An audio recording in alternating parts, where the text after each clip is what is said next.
ये जालिम कुत्ते क्या समझते हैं, जिनके हाल चाल ये है कि छोटी सी ताकत के मालिक बन गए तो निहत्तों पर जुल्म करते हो। अपने बराबर की ताकतों से लड़ने की तो इनके अंदर हिम्मत नहीं है। ये लड़ना चाहे तो लड़े ना, जो आज पावरफुल ताकतें हैं ये आपस में क्यों नहीं लड़ते? इजराइल को लड़ना है तो चाइना से जाके लड़ ले, कोरिया से लड़ ले जो बैठा हुआ है। जिनके पास पावर है उनसे क्यों नहीं लड़ते?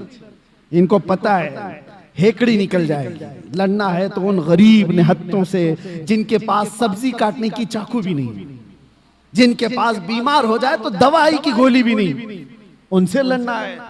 इसको ताकत नहीं कहते, इसको दुनिया की सबसे बड़ी बुज़दिली कहते हैं, सबसे बड़ी बुज़दिली। और ऐसा जब जुल्म होता है तो अल्लाह की मदद आती है, आएगी, वक्त लगेगा। एक मिसाल मैंने खाली आपको दी, जब मेरे आका सल्लल्लाहु अलैहि वसल्लम के हाथ में पावर आया फतेह मक्का के दिन, हुजूर ने सबको माफ किया, कहा कि इज़हबू अंतुम मुत्तलक़ा, जाओ आज सब के सब तुम आजाद, आज सब के सब तुम आजाद। एक बात बताता हूं, सफवान बिन उमैया एक ऐसा शख्स है मक्का का, इसने हुजूर के कत्ल का मंसूबा बनाया था, और वो भी हतीम काबा में बैठकर। बहुत पैसे वाला था, ताकत वाला था। क्यों बनाया था? इसलिए कि इसके बाप को जंगे बदर में मार दिया गया, सफवान के बाप को मार दिया गया। तो हतीम काबा में बैठ करके सोचा किसी किराए के कातिल को ले लो। तो किराए का कातिल कौन मिला? देखा सेम इश्यू होना चाहिए, दूसरे के पास भी ऐसी इंतकाम की आग जल रही हो, मोहम्मद सल्लल्लाहु अलैहि वसल्लम से बदला लेने की। उमैर बिन वहब नाम का एक शख्स मिल गया, जिसका बेटा हुजूर के पास कैदी था। जंगे बदर में जो 70 कैदी थे उसमें एक कैदी उमैर बिन वहब का बेटा था। सफवान ने बुलाया उमैर को, कहा जितना पैसा चाहे उतना दे दूंगा, तेरे सारे कर्जे मैं चुका दूंगा, तलवार मैं दूंगा, जाओ मदीने और मोहम्मद का कत्ल करके आओ सल्लल्लाहु अलैहि वसल्लम। उमैर तैयार हो गया, तलवार लेकर मदीने आ गया। और उमैर को सब पहचानते थे। उमैर का एक लक़ब था शैताने कुरैश, आग भड़काने वाला आदमी। हजरत उमर की नजर पड़ गई, मस्जिद नबवी के बाहर ही खड़े थे, और हजरत उमर ने जो लफ्ज कहा, लोग मुझे ताना मारते हैं कि बार बार आप ये जुमला क्यों कहते हैं। सुनो, उमर इब्ने खत्ताब का जुमला हदीस में है, आपने जैसी उमैर बिन वहब को देखा तो क्या कहा, खुजू हाजल कल्ब, पकड़ लो इस कुत्ते को। ये मेरा जुमला नहीं है, उमर इब्ने खत्ताब का। हाँ, अगर हमारी जुबान से कुत्ता निकलता है तो वो बराबर जगह के लिए निकलता है, ऐसा नहीं है। हाँ, तो उमैर बिन वहब को पकड़ने के लिए उमर इब्ने खत्ताब ने कहा, पकड़ लिया, गर्दन में गमछा डाल करके घुमाया, और फिर हुजूर पाक सल्लल्लाहु अलैहि वसल्लम मस्जिद नबवी में अंदर से जाकर के पूछा, आका वो उमैर बिन वहब आया है, क्या करूं उसका? आप हुक्म दें तो वही निपटा दूं उसको। जंगे बदर को भड़काने वाला वही आदमी था। हुजूर ने फरमाया आने दो अंदर। अंदर जब उमैर बिन वहब आया तो हुजूर ने पूछा, क्यों आए हो? उसने कहा, बस बेटे की खैर खैरियत पूछने आया हूं। हुजूर ने फरमाया, सच बताओ क्यों आए हो? कहा, नहीं बस यही, मेरा बेटा आपके कैद में, हालचाल मालूम करने आया। हुजूर ने फरमाया, बेटे की खैर खैरियत लेने के लिए तलवार लेके तो नहीं आते? तो उसने तलवार फेंक दी। कहा, क्या फायदा इस तलवार का, तलवारें हमारे पास थी बदर में, फिर भी हम नहीं जीत पाए ना। हुजूर जलाल में आए, कहा बातें मत बनाओ उमैर, वो बात बोलो जो सफवान के साथ हतीम काबा में करके आए हो। वो बात बताओ जो हतीम काबा में बैठ करके तुम करके आए हो। बस अब क्या था, उमैर बिन वहब का जिस्म कांपने लग गया। तन्हाई में बात की थी उमैर बिन वहब ने सफवान से, और कहा, मैं गवाही देता हूं आप अल्लाह के सच्चे रसूल हैं, मुझे अपनी गुलामी में शामिल कर लो। वो उमैर बिन वहब सहाबी बन गए।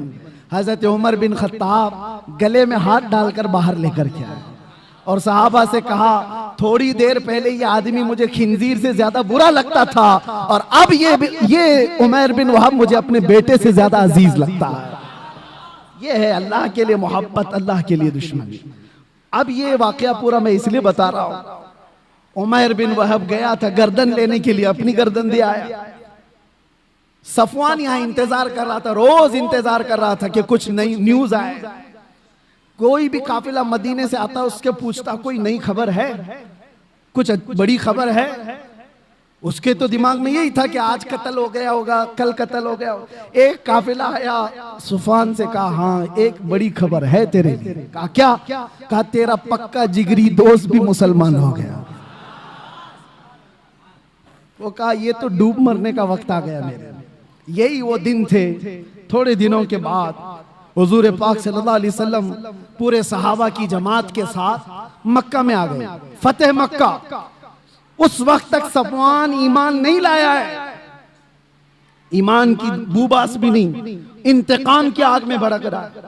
जब हुजूर आए और सबको अमान दे रहे थे, सबको अमान दे रहे थे, तो उस वक्त सफवान बिन उमैया ये भाग करके निकल गया मक्का से और लोगों से कहा कि तुम लोग मोहम्मद के हाथ में आना चाहते हो, इससे बेहतर है कि समंदर में छलांग लगाओ, खुदकुशी कर लो। तो अपने घोड़े को लिया और समंदर की तरफ चला गया कि मैं सुसाइड कर लूंगा, इनके हाथ में आने से तो अच्छा है। हुजूर पाक सल्लल्लाहु अलैहि वसल्लम जब सबको माफी दे रहे थे तो उमैर बिन वहब हुजूर के पास आते हैं। अब वो सहाबी रसूल हैं। कहा या रसूल अल्लाह, सफवान भाग करके गया है, मैं चाहता हूं कि उसको भी आप माफी दे दें। उसने अगरचे आपके कत्ल का मंसूबा बनाया था, मैं ही आया था, लेकिन उसके अंदर अपने बाप के इंतकाम की आग भड़की हुई थी, इसलिए किया था, आप माफ कर दें। हुजूर ने देखा उमैर बिन वहब किसकी सिफारिश कर रहा है? सफवान की। हुजूर ने कुछ नहीं कहा, मुस्कुराया और कहा सफवान के लिए भी अमान है। ये नहीं कहा कि वो ईमान लाए तो अमान है, नहीं, जिस हालत में है उस हालत में अमान है। तो उमैर बिन वहब कहते मैं ऐसा दौड़ा दौड़ा गया सफवान को बताने के लिए कि उसकी जान बचा लूं, वो छलांग ना लगा ले। भागते घोड़े से दौड़ाते हुए पा लिया सफवान को करीब में। कहा तेरे लिए बड़ी खुशखबरी है, मोहम्मद सल्लल्लाहु अलैहि वसल्लम इतने रहम दिल आदमी हैं, उन्होंने तुझे माफ कर दिया। सफवान कहता है ये चीज यकीन करने की जैसी है ही नहीं, दुनिया में कौन ऐसा करता है, तू या तो कोई चालबाजी कर रहा हो। कहा नहीं, अबू सुफियान को माफ किया, हिंदा को माफ किया, सब बड़े बड़े लोगों को माफ किया, तुम क्या हो? तो उसने कहा मुझे उस वक्त तक यकीन नहीं होगा जब तक उनकी कोई निशानी ना देख लो।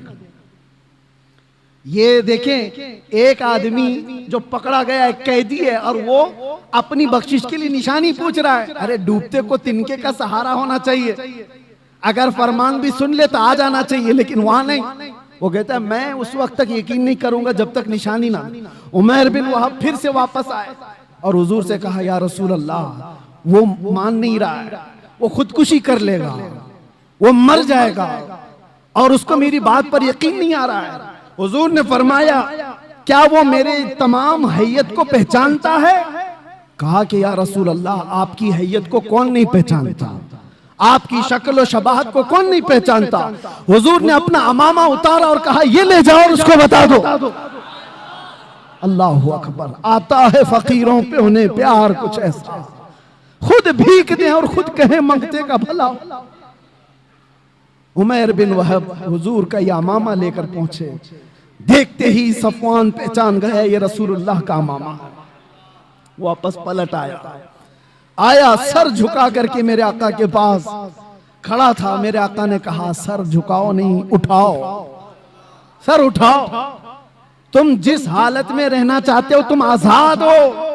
अब कौन आजाद रहना चाहेगा, कौन आजाद रहना चाहेगा? हुजूर पाक ने जब इतना जुमला कहा तो सफवान ने कहा ऐसी दुनिया की आजादी से बेहतर है आपके तलवों के नीचे रहा जाए, आपके कदमों में रहा जाए। ये है पावर आने के बाद के मामलात। हुस्ने सुलूक कोई दुनिया वाला करके दिखाए। पावर आने के बाद आज भी जो नशेड़ी हुकूमतें बैठी हुई हैं, चुन चुन के जो मुकद्दमे लगाती हैं पिछली हुकूमतों के ऊपर, ये क्या है? ये सब इंतकामी जज्बा है। आज इनके पास पावर है, इसको जेल में डाल दो, उसको जेल में डाल दो। क्यों? इसलिए कि उन्होंने अपनी हुकूमत के दौरान हमको जेल में डाला था। तो तुम क्या समझते हो यहाँ खत्म हो जाएगा? तुम भी जाओगे, कोई और आएगा तुमको भी पहुंचाएगा, तुमको भी पहुंचाएगा। ये सिलसिला चलता रहेगा। इस सिलसिले को खत्म करना हो तो फतेह मक्का की तारीख पढ़ो। ये हुजूर पाक की रहमत वाली तारीख पढ़ो, तभी अमन व अमान आएगा, बहाल होगा। अल्लाह का हजारहा करोड़ा शुक्र है कि मौला ने ऐसे वैसे ऐरे गैरे के दीन पर नहीं रखा, हमें अल्लाह तबारक व तआला ने मुहम्मदुर रसूलुल्लाह के दीन पर रखा।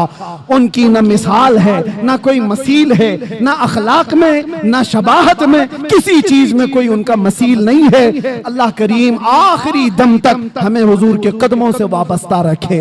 और इसीलिए आप सबसे भी मैं यही कहता हूं, दुनिया के सारे टेंशन, सारे डिप्रेशन, सबका इलाज एक ही है। दबाव में रहते हो, इससे डरकर उससे डरकर रहते हो, हालात से समझौता करके चलते हो, बहुत सारे मामला तुमको रोज उकसाते हैं, कैसे जीऊं कैसे जीऊं। एक तरीका बता के जाता हूं, एक इलाज है, डिप्रेशन से आजादी, टेंशन से आजादी, फिक्र और ख्यालात की हमी से आजादी, हर चीज से आजादी, सुकून की जिंदगी गुजारना चाहते हो, एक इलाज है, उन्हें जाना उन्हें माना, न रखा गैर से काम, लिल्लाहिल हम्द मैं दुनिया से मुसलमान।